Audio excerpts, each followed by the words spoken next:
food security.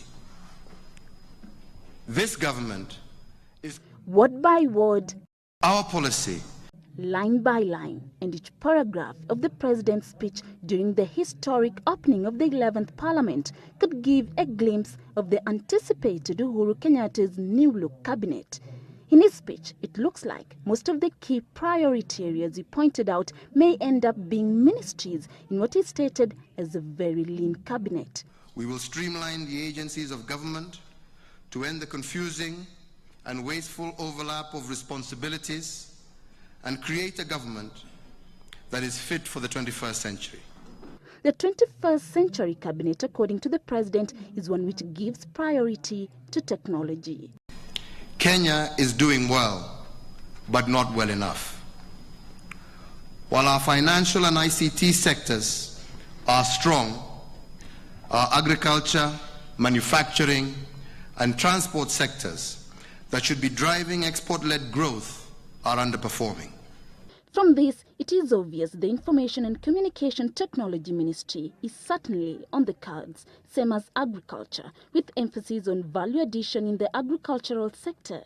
The Ministry of Agriculture is likely to be an expanded one to include livestock and fisheries. We need to spark an industrial revolution in our country. Within the next few years, we must add value to our produce and manufacture here in Kenya the finished goods that we increasingly use in our homes and business. Yet another hint, the Ministry of Industrialization will be given priority. The ministry is likely to be tasked with the responsibility of spurring growth in the manufacturing sector. Then another interesting line from the President's speech.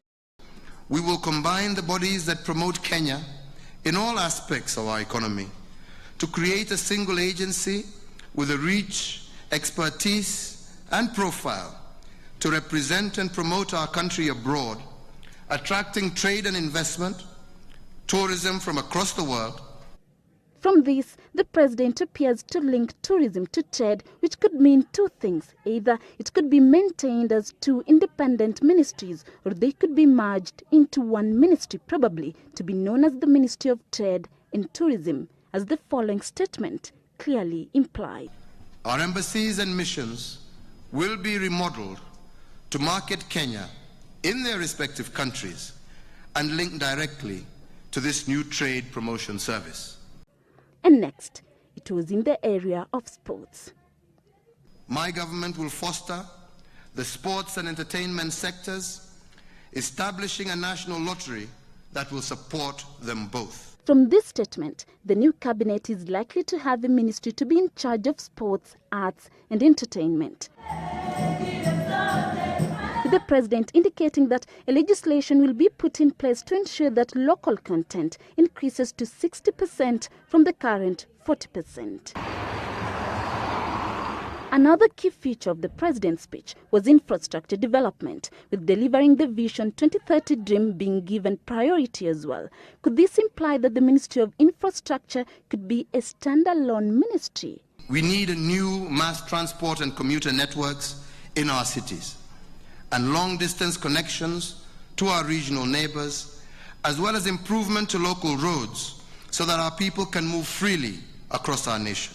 Just like he had done in the past, the President reiterated that his government was determined to ensure the implementation of the devolved governments as a key priority, an indication that there could be a Ministry of Devolution to replace the current Ministry of Local Government.